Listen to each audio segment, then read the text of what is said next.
زي مرزقك سب مفكار زسعبو قنزا أبا سنو لبونا استمركسة حسابي لما عنتك علي لكم إذا نقر زي كاب منصق بالعلي زخبدا سنة أمراوي قنزا سلزلو أيو دارقا استفقركا خوينو زسمعك عينت قنزا أي تفقركا نكو كندما خمس تفقركا عينت مسيلو زساق أيو مالتيو سلازي لما عنت بزعبا زي مرزقك سب مفكار زسعبو قنزا بسفيحنا واقعنا حيركم زانح دما أنا هيلنا هفتو إيه مالتيو سبسكرايب لايك شير حسابات تمشيكم دما كومنت جبر الليخم زستخاخلا نجر تهليون صحف الليخم حرسب أقالبو دما أتنشن يبكى توفاينت جن يبلون أباخا إنفست زجبرا نجر يلن بتسسر دما كونكشن يفتر مسخاوي دما يبكى جن رجز أنياتا تيكونن هلا هو يخعزي بريزنسي يبكى جن فزيمو أي مرز أكانيو أزيد ما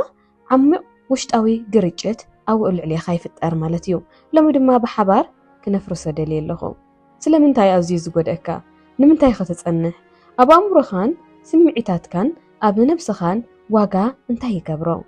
قدم يكفال زي مسل زي ممراز انتاي مالتيو زي حساب زي بنصور كنقلصو خلنا زي ممراز ويدما زي تمرز كايخا مالت أي زاربو خاني مالت أيكونن سلخا فصيموم أي قدسموني مالت ون أيكونن انتاي مالتي دقا انتي الكان نقنا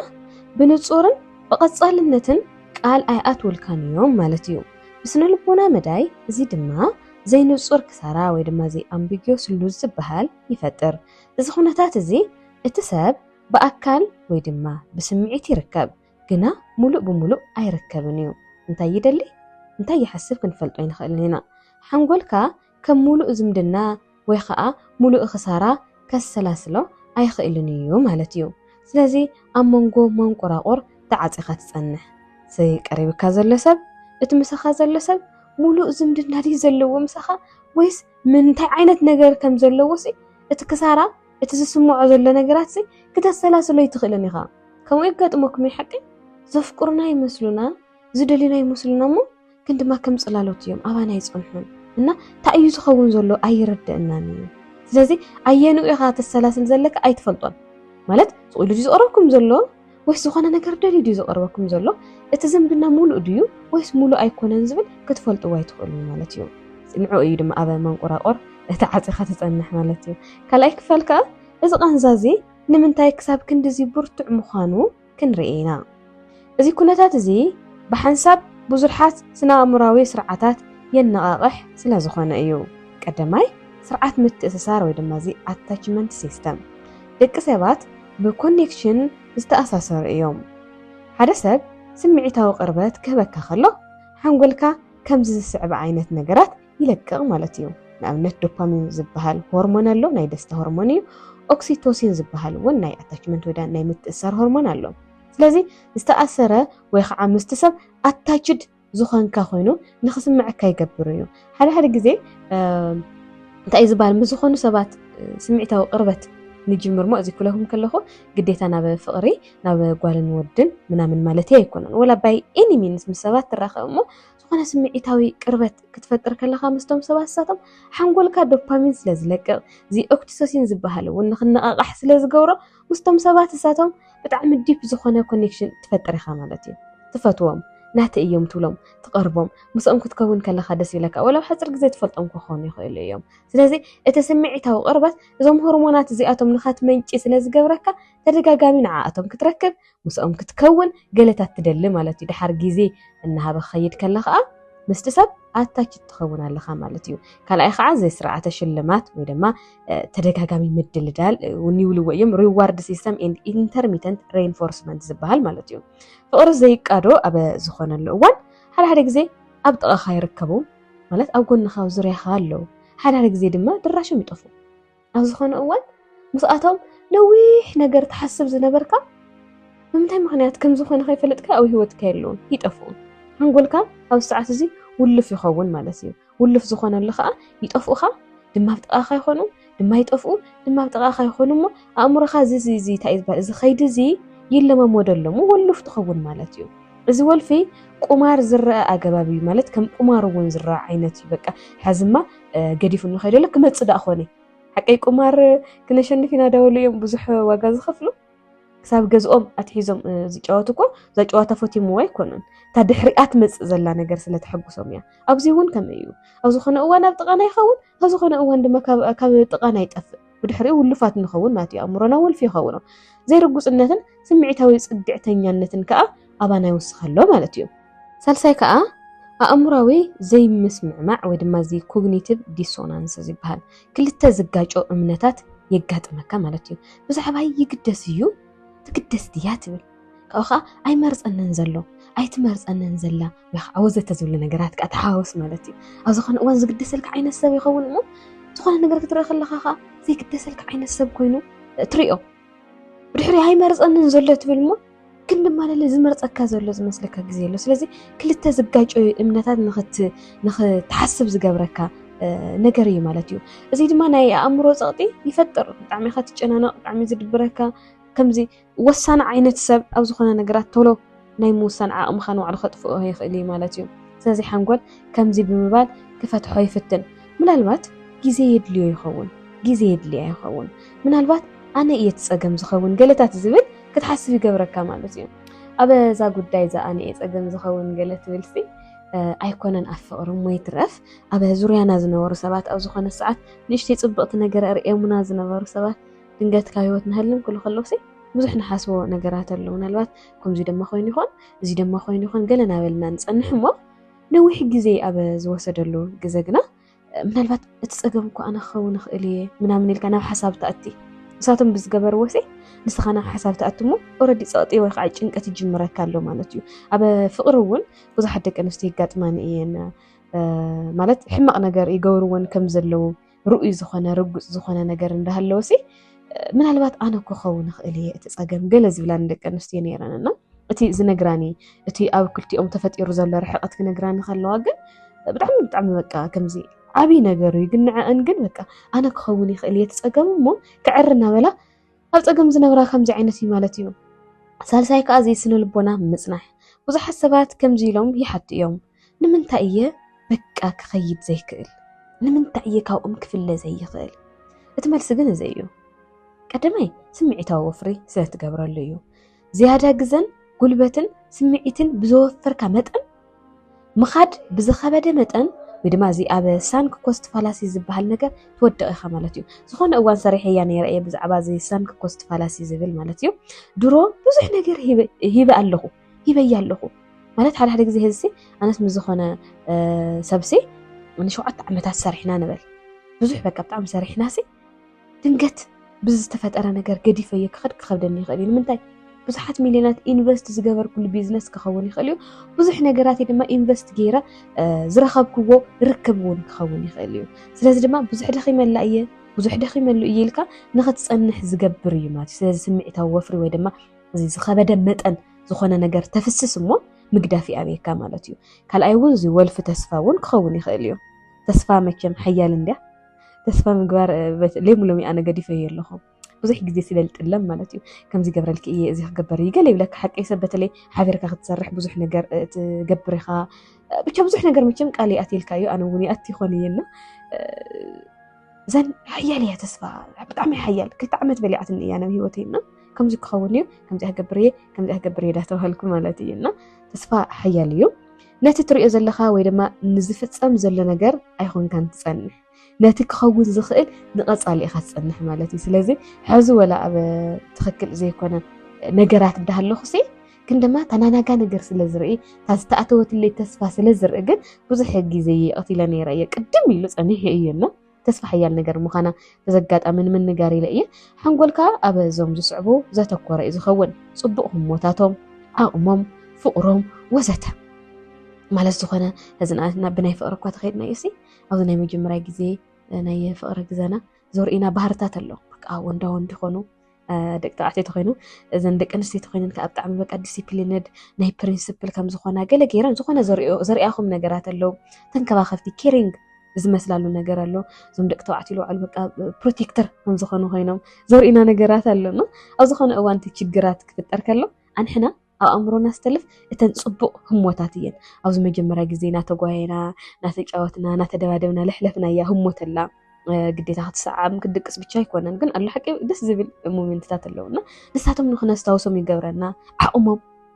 ካልኾነ ወንድ ኮይኖም ወይ ከዓ ኣሴታ ሴት ኮይና ለኾነ ለርኢና ነገር ኣለና እሳ ንኽናፍቃ ይገብረና እዩ ካብኡ ትዝህቡና ዝነበረ ፍቅሪ ኣሎ ኣብዝና መጀመርያ እዛ ቶክሲክ ለኾነት ንኣንድያ መርዛማ ዝኾነት በቃ ብዘይ በኣኻ ኣይነብርን ግዛዕ ተብል ለኾነት ቀጨውጭው ተብል ነገራት ኣለና ኣብቱ ግዜሳ ዝነበረት ፍቅሪ ንኽንሓሳ ክገብረና ይኽእል እዩ ሳልሳይ እውን ፍርሒ ክሳራ ዋላ ትዝምድና ንጹር እንተይኮነ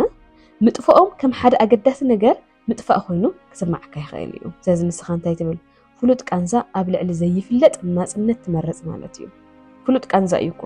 ተቐንዘብኩ ኢኻ ዘለኻ ኣብ ፀገምኩ ኢኻ ዘለኻ ኣብ ፀገምኩ ኢኽ ዘለኺ ግን ድማ ነቲ ዘይፍለጥ ናጽነት ኣይትመርጾን ኢኻ ኣይትደልዮን ኢኻ ማለት እዩ ራብዓይ እውን ስምዒታዊ ሳዕቤናት ዘይመረፀካ ሰብ ምፍቃር ኣዝዩ ይጸልወካ እውነት ከመይ ከቢድ እዩ ንኽትሓስቦ ባዕሉ ኣነ ይኽእልን ክሓስቦ ምስ ዘይፈትወካ ጎረቤት እኳስ ምንባር ከቢድ እዩ ኣብዚ ኩነታት እዚ እንትኸውን ከለኻ ድማ ከቢድ እዩና ሓቢርካ ዝሰርሕ ሰብ ሓቢርካ ዝውዕል ሰብ እኳሲ ምሳኻ ክኾን ከምዚ ደስተኛ ዘይኮነ ኮይንስ ካብኡ ኢኻ ትርሕቕ ሓቂ ጎረቤትካ ገለበ እኳስ ከቢድ እዩ ኣይኮነን ብፍቕሪ ትረኽቦ ሰብ ኣይኮነን ሓቂፍካ የተሓድር ሰብ ዘይመርፀካ ትመርፅ ብጣዕሚ ከቢድ እዩ ንዓይ ማለት ዘይመርፀካ ሰብ ሓቢርካዮ እንድዒ ኣነ ቡና ምስታይ እውን ኣይክእልን ይኸብደኒ እዩ ንዝተወሰናት ደቂቓ እኳሲ ኮፍ ክብል ዝኽእል ዓይነት ሰብ ኣይኮንኩን ዓቕሊ የብለይ ይመስለኒ ኣይደኖ ብቻ ግን ኣብ በቃ ንዓኻስ ጽቡቕ ስምዒት ዘይብሉ ወይ ከዓ ብዝኾነ ነገር ዘይመርፀካ ሰብሲ ከመይ ጌርካ ኢኻ ሓቢርካዮ ናብ ሓደ ግዜ ተኣቱ ትኽእል ኣይዶኖ በቃ ኣነ ኣይዶኖና ዝሮ ኣብ ከምዚ ዓይነት ኩነታት ክን ከለኻ ጭንቀት ይስማዓካ እዩ ስምዒታዊ ሳዕቤናቱ ብዙሓት እዮምና ብዙሕ እዩ ዝጸልወካ ካብኣቶም ሓደ ጭንቀት ንኽስማዓካ ገበር ይኽእል እዩ ልዕሊ ዓቐን ስልኦም ክትሓስብ ትጅምር መልእኽቶም ናይ ኣዘራረባ ቀንኦም ኣብ ዙርያኻ ዘይምህላዎም ገለታት ክተሰላስለ ትምኩር ማለት እዩ እዚ ከዓ ስምዒታዊ ዘይምርግጋእ እዩ ወይ ድማ ኢሞሽናል ኢንስታቢሊቲ ስለለጋጥመካ እዩ ማለት እዩ ሓደ ግዜ ከምቲ ኢለኩም ዝነበርኩ ዘይመረፀና ሰብ ነፍቅር ከለና ግን ድማ ንሱ ኣብ ጣባና ጥቃ ኮይኑ ዘርእየና ምልክታት ኣለው ዘፍቀረና ዝመስለናና እዚ ልፅሑፍና ነበሩ መልእኽትታት ወላ ኮ ንሳቶም ጎስ ብተራ ለሚዶም ወፅሑፍና ኮ ይኽእል እዮም ኣሽዒቱ ግን ልዕሊ ዓቐን ክንሓስብ እዩ ዝገብረና ናይ ኣዘራረባ ቀንኦም ዝኾነ ቀና ኣሎ ሓቂና ናይ ባዕልና ቀና ኣለና ስለዚዞም ነገራት ንሳቶም እውን ክትሓስቦም ክገብረካ ይኽእል እዩ ኣብ ዙርያኻ ዘይምህላዎም ከዓ ብዝበለፀ ይጎድአካ ይኽእል እዩ ማለት እዩ ካልኣይ ከዓ ትሕት ርእሰ ዋጋ ወይ ድማ እዚ ሎው ሰልፍ ወርዝ ማለት እዩ ኣብ ሕቶ ክትኣቱ ኢኻ ትጅምር ናይ ባዕልኻ ዝነበረካ ጽቡቕ ዝኾነ ዋጋታት እናሰኣንካ ኢኻ ትኸይድ ማለት እዩ ስለምንታይ እየ ብቕዕቲ ዘይኮንኩ ኣብ ጎነይ ኮይኑ ጽቡቕ ነገር ዘርእየኒ ዝነበረ ሰብሲ ኣይመረፀንን ኢለስ ሓሲብኩሞ ዲኹም ንምንታይ እየ ብቕዕቲ ዘይኮንኩ ኢለ ክጭነቕ ከለኹ ዋ እንታይ እዩ ፀገመይ ምንም ዝገበርክዎ ነገር ስለዘይፍቀረኒ ስለዘይመረፀንስ እንታይ እዩ ፀገመይ ኢለ ክሓትት ከለኹ ሓሲብኩሞ ዲኹም ብናታቶም ቀጻልነት ዘይብሉ ስራሕስ ንነፍሰይ ናህጠራጠርኩ ክነብር ከለኹ ወይ ድማ ምጥርጣር ክጅምር ከለኹ ሓሲብኩሞ ዲኹም ኣብ ዝኾነ ይኹን ወላ ደስ ዝበለ ዘምፀልኩም ነገር ይኹን ሎው ሰልፍ ወርዝ ንኽስምዐኩም ወይ ድማ እዚ ትሕት ዝኾነ ርእሰ ዋጋ ንኽትህቡ ዝገብረኩም ዓይነት ርክብ ይኹን ዓይነት ዛዕምዝዓት ካባኹም ክትወግድዎ ኣለኩም ሳልሳይ እውን እዚ ስምዒታዊ ድኻም እውን ክስማዓካ ይኽእል እዩ ድራይነት ምድካም ብኣእምሮ ዝተዋሕጠ ወይ ዳይሚን እንታይ እዩ ዝበሃል እዚ ሜንታሊ ኦቨር ዌልምድ ንኽትከውን ዝገብረካ እውን እንተኾይኑ ማለት እዩ ምክንያቱ ብቐፃሊ ዘይንፁር ነገር ክትርድኦ ትፅዕር ስለ ዘለኻ ማለት እዚ ከዓ ከቢድ እዩ ክንደይ ዓመት ኢኻ ኣብዚ ምድሪ እዚ ክትነብር እንታይ ገድሽካ እዩ ንዘይፍቅረካ ንዘይመርፀካ ሰብ ስምዒትካ ፍሲስካ ትነብር ዋይ ንምንታይ 00 ናብ 5 ክፋልና ክንኣትዩ እቲ ኣዝዩ ኣገዳሲ ዝኾነ ሓቂ ክነግረኩም ሕጂ ከዓ ዘይመርፁኻ ሰባት ብዝገርም ኩነታት ኣይደናገሩን ኣይሰሓሓቱን እዮም ውሳነ ይወስዱ ኣለው እምበር ስቕታ እውን ውሳነ እዩ ንዓኻ ምንም ዓይነት ፊሊንግ ተዘይህልዎም ስቕ ክብሉ ግዴታ እዩ ዘይምስምዕማዕ እውን ውሳነ እዩ ተወፋይነት ዘይምህላው እውን ውሳነ እዩ ንሰባብቱ ትኽክለኛ ነገር እዮም ዘለዉ ኣንሕና ኢና ብግዲ ዘይመረፅና ናበልና ንጭነቕ ዘለና ኣብ ጎኒ ዘለዎ ወዲሲ ብዝተፈላለዩ ምክንያታት ንረኽቦ ሓቢርና ዝኾነ ነገራት ንገብርስ ኣባይ ዝኾነ ነገር ኢንቨስት ዘይገብር ተኾይኑሲ ትኽክል እኮ ዘሎ ኣይደልየንን እያ እንታይ ኢንቨስት ይገብር ኣይፈትወንን እያ እንታይ ኢንቨስት ይገብር ስለዚ ስቕ ይብል ስቕታና ኣባይ ምንም ዓይነት ኢንቨስት ዘይምግባሩ ውሳነ እዩ ንዕኡ ስለዚ እዚ እውን ክንፈልጥ ኣለና ሸርሸ ክፈል ከዓ ስለምንታይ እዮም ዘይመርፁና ኢና ድማ ንሕተት أبا سنو لبونا حيالو مخنياتات كم زلو يقلص يوم قدماي قدم التسسار موقاد نسوم مقرراب يفرحو كابا توفاينات موقاد ودما زي avoid commitment نقرات كبت مزخونو دما قديفو مخا كخدو خلو مالتيو كالا إخا سمعيتاو زي مهلا ودما زي emotional unavailability بالتسسار يستمع قربو قناخا حق إنيا قربت كقصل أي كإلني مسؤوم مالتيو مسؤوم حق إنيا نقر كتقصلي تخليقن توخان زلكا ركب مسؤوم زلكا نقرات كن ينجيه قورو وقن يخيلو يوم سالسي خا نرأس خاطراي زملكت دليتات مهلاي نساتهم كاباخا ويدما كاباخي قلبي سمعيتاو دقف مصداق يدولي مالت زي تايز بهاد لخونه حساوم ወይ ከዓ ዝኾነ ነገሮም ሲ ከም ዝሓለፈ ነገር ኣባናሲ ልዕል ቦታ ከም ዝተውሃበ ነገር ንኽፈልጡ ይደልዮም ግን ከዓ ብዘይ ሓላፍነት እዩ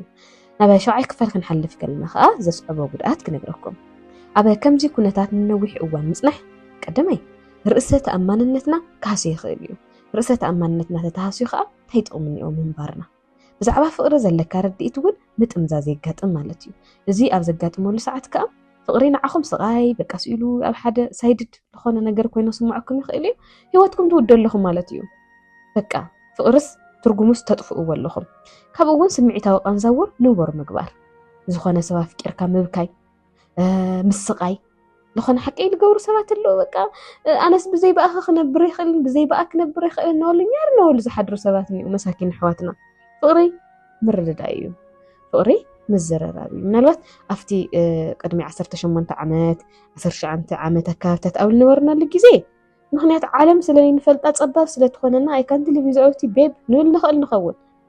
أفتي تركلني عدمة أو نخونا المساعدات جن إحنا خلنا برزين نخل بزيكا أكسجين كالي من برنا خلينا إذا خاطر فترة رياتنا يعني إذا مسافات زياتهم قلت هاي مزخون سمعتها وكان زنور يقولوا وبقى زي فوتي من هالليساتهم نافكروا من بار سيجارة يسحبوا يساتيو يدومي تبابو حوق زعت أو تاتو ناخونو سونتهم نبلاشيو قالوا واي من وايدات وهالو مالتي no this is not تخكلني فقري يكونن كتأمن كتجمرون تخيلي خا زي فقري زئيل كخدم دمو وصلت خلت أنا كغير اللي مالتيو ስለዚህ ፍቅሪ ክጎድ እዩ ዝበሃላት ተሓሳስባ ትሕዛ ኣለኻ ማለት እዩ እዚ ግን ሓቂ ኣይኮነን ከምናይ ክፋል ከዓ ኣብ መንጎ ፍቅርን ምድንጋርን ዘሎ ፍለሊ ንጹር ዝኾነ ነገር ክነግረካ ፍቅሪ ማለት ቀጻልነት ዘለዎ ንጹር ዝኾነ ግልጽ ዝኾነ ብስምዒት እውን ውሕስ እዩ ማለት ውሕስነት ዝስምዓካ እዩ ኣብቲ ምድንጋር ዘሎ ፍቅሪ ወይ ከዓ ትክክለኛ ዘይኮነ ፍቅሪ ግን ሓደ ዘይቃዶ እዩ እማንቲ ፍቅሪ ናጋጽሊ دحري بدلك للي قريتها ولك للي بدلك هم تاسيلو بقى زي قمتي بسمعي تكون زفاسسيو كابا وحسنتنا العلي جنقات انت تسمعيك نص فقرا يكونن حبيرو يمزل خودي جنقا زسمع انت تخوينو فقرا يكونن يست هدم تقدشكم مار 8 تبزيحات تنوروا العالم زي بجنقات تنوروا ስለዚህ በተለይ መጀመሪያ ጊዜ የሆነ ዲስኮምፎርት ነገር ልስማዓኩም ተخوينو يست لقدميت كيدو إنك نسمعك سب حبيرك أيخونن أمرنا نوعل يقدأيو تشعي خفالك أب أتحساسب زلو مكيار أب كندي كمزيل كام حتاتنا أمنت سلمن تأيوم زي مرز إنه زلو يلك كابت حتت كمزيل كحتت ويدما كمزيل كحتتي سلمن تاي أب زي تمرز كل بوتا نسأنح زلو لمن تاي مزيفوت والنسب زخون زلو لمن تاي أقالبو مزيهب النسب زخون زلو لمن تاي أبايي منم عينت إنفست خجبر مزيد اللسان تفكر زلخ لكم بمحتات تكتستخخلوا لكم أمركم وتأمنوا لكم زيد ما سلطان باخاي من لسالو مالتي أوريدي سلطانكم أحلفكم سلتهوئيو زي مرصهم زي فتوهم سبات فتو زلخم لك عزو حتى زي مملاس تجميركم جن سلطان باخم من لسالو مالتي ስለዚህ ስነ ልቦናዊ ፎስ ዝርከበሉ ሓቂ ናይ መወዳእታ ነገራኩም ካለኹ ከዓ ዋጋኻ ምርግጋጽ ኣየድልይካን نسبات أنا كو خمزة يعني من تازيت مرسني أنا مالت كو خمزة يعني من نو أي بحاله نتصور الناس مصبايون أهد ليك ني حادث فقر مكاب أهد ليك كنوع متأسسر مدنقار نهداد سمعيتاو سقاي يبلون رجع زبلايو بقى سقيلو ناي ጭንቀት ነገር አይኮነን ብቻ በቃ ሰላም ህድአት ዘለውዩ ንምንታይ ከምዘይ መርጽኻ ንመረዳእ መፍታን ኣቋርጽ ንሳቶም ንዓኻነ ዘይምምራጽ ንዓኻነ ዘይምምራጽ መሰሉ እዩ መሰላ እዩ በግዲ ንምንታይ ዘይመረጽነ ይባሃልን ኣብ ዘይተመረጽካሉ ግን ንገዛእ ርእስኻ ክትመርጽ ግን ጀምር ኣብ ዙርያ ዘሎ ሰብ ዝኾነ ስምዒት ተሰሚዕኒ ነይሩ ትኽክል እዩ ግን ድማ ንሱ ይመረፀንን ስለዚ ንባዕለይ ይመርፅ ንባዕለይ ይሕዊ ንባዕለይ የስተኻኽል እምበር ንምንታይ ዘይተመረፁ ኢልካ ንባዕልኻ ምጭናቕ ኣየድልን እዩ ማለት እዩ ፍትዋት ተኸታተልቲ ዲናና ማይንድሴት ኤንድ ሂሊንግ ስፔስ ንሎማዓንቲ ዝነበረኒ ዛዕባ እዚ መስል ነይሩ ወቀፃሊ ብኻሊእ ዛዕባ ክሳብ ንራኸብ ሰላም ንዓኹም ይኹን